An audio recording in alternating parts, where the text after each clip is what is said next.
কানাডার visit visa অ্যাপ্লিকেশনের জন্য কোন কোন ফাইন্যান্সিয়াল ডকুমেন্ট লাগবে তা বলবো এই ভিডিওতে। প্রথমেই লাগবে আপনার আব্বা বা আম্মার ব্যাংক স্টেটমেন্ট। ব্যাংক স্টেটমেন্ট মানে হলো যে তাদের দৈনন্দিন কী সব লেনদেন হচ্ছে গত 6 মাস বা গত 1 বছরেরটা আপনি ব্যাংকে গেলেই আপনাকে দিয়ে দিবে। 2 নম্বর জিনিস যেটা লাগবে সেটা হলো যে আপনার ব্যাংক থেকে একটা সলভেন্সি লেটার লাগবে।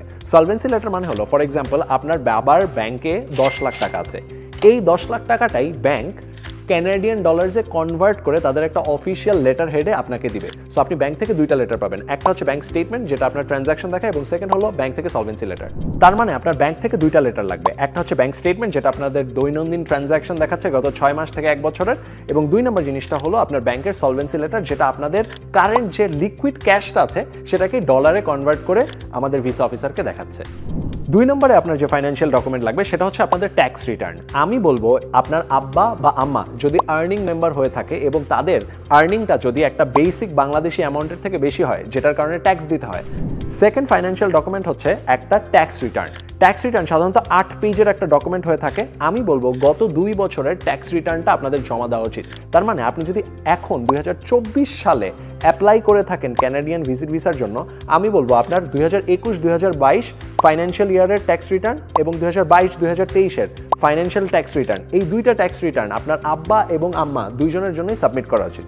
আপনার আব্বা বা আম্মার যদি একটা মিনিমাম স্যালারি হয়ে থাকে বা একটা মিনিমাম আর্নিং হয়ে থাকে তার বিজনেস থেকে, এটা হতে পারে 2 লাখ টাকা 3 লাখ টাকা যেটাই হয়ে থাকে, সেটা হয়ে থাকলে তার বাৎসরিকভাবে ট্যাক্স দিতে হয়। সেই ট্যাক্স রিটার্নটা যদি আপনি জমা দিয়ে থাকেন, সেই ট্যাক্স রিটার্নে অবশ্যই আপনার অ্যানুয়াল আর্নিং এবং আপনার অ্যানুয়াল এক্সপেন্সেস দেওয়া থাকে।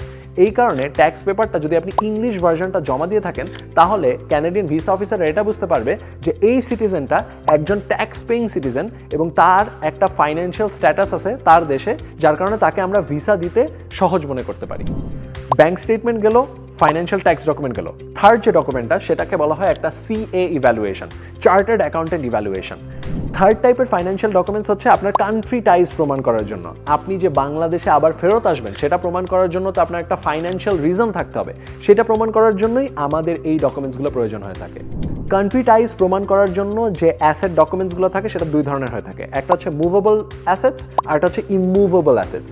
মুভেবল অ্যাসেটস মানে হলো আমাদের লিকুইড ক্যাশ বা আমাদের ব্যাংকে যে টাকাগুলো আছে সেগুলো কিন্তু আমরা চাইলেই এক জায়গা থেকে আরেক জায়গায় মুভ করতে পারছি, কিন্তু সেম জিনিসটাই যদি আমাদের ল্যান্ডের ব্যাপারে হয় সেগুলো কিন্তু আমরা ইজিলি মুভ করতে পারছি না। আমাদের যে জমি আছে সেটা কিন্তু আমরা চাইলেই ঢাকা থেকে আর একটা শহরে নিতে পারছি না, চিটাগং থেকে ঢাকায় নিতে পারছি না, সিলেট থেকে এখানে নিতে পারছি না। এইগুলো হচ্ছে আপনার ইমুভেবল অ্যাসেটস। ইমুভেবল অ্যাসেটস দিয়ে আপনি সাধারণত আপনার কান্ট্রি টাইজগুলো প্রমাণ করতে পারেন। বাংলাদেশে সাধারণত যেটা হয়ে থাকে যে আপনার আব্বা বা আম্মার অনেক ভাই বোন থেকে থাকে, আপনার নানা বা দাদা ভাই যেই আছেন তারা একটা ডিড করে গিয়েছেন, সেই ডিডটা আপনার আব্বার কাছে এসেছে, আপনার আম্মার কাছে এসেছে, ভাগাভাগি হয়েছে, মিউটেশন হয়েছে, খতিয়ান হয়েছে, এই অনেকগুলো ডকুমেন্ট এসেছে। এই ডকুমেন্টগুলোকে সিম্পলি একটা ভালো নোটারির দোকানে নেবেন, নোটারির দোকানে গিয়ে বলবেন যে যে কয়টা ডকুমেন্ট আমার কাছে আছে সবগুলার একটা পেজ টু পেজ ট্রান্সলেশন লাগবে আমার।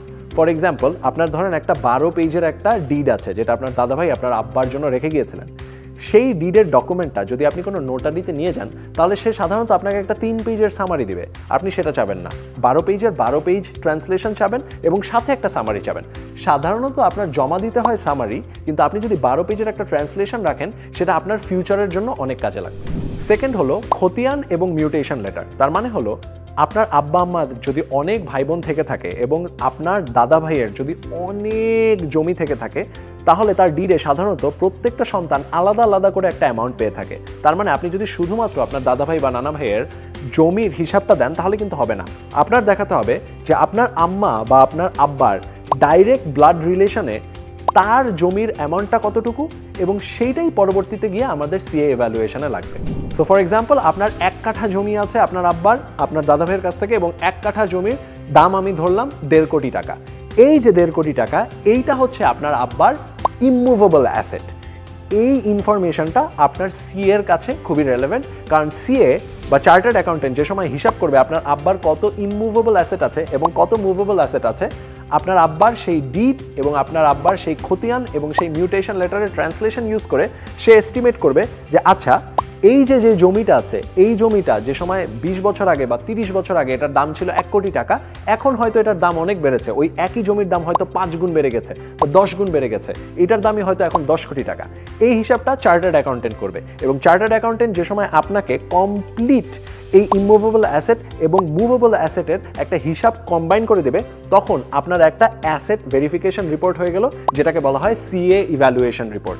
এই রিপোর্টটা আপনার সকল ফাইন্যান্সেসের যত ডকুমেন্ট আছে, এটা আপনার ব্যাংক স্টেটমেন্ট, আপনার ব্যাংক সলভেন্সি লেটার, আপনার ট্যাক্স লেটার, আপনার ইমুভেবল অ্যাসেটস, সব কিছুর হিসাব করে একটা কম্বাইন্ড হিসাব দিচ্ছে ফর ইয়োর প্যারেন্টস। এটা আপনার আব্বা হতে পারে, এটা আপনার আম্মা হতে পারে। সাধারণত আব্বা এবং আম্মা দুইজনেরটা কম্বাইন করে আপনার সিএ ভ্যালুয়েশনটা করা হয়েছিল যে সময় আপনি স্টাডি পারমিটে অ্যাপ্লাই করেছিলেন। বাট আমি রেকমেন্ড করব যে কম্বাইন্ড অ্যাসেটটা দেওয়া খুবই ভালো, বাট যে সময় ইন্ডিভিজুয়ালি অ্যাপ্লাই করছেন তখন চিন্তা করে দেখেন, সিএকে এটা বলেন যে ভাইয়া বা আপু আপনি প্লিজ এটাকে সেপারেট করে আম্মার জন্য একটা ক্রিয়েট করেন, আব্বার জন্য একটা ক্রিয়েট করেন, যদি দুইজনই চাকরিজীবী হয়ে থাকে।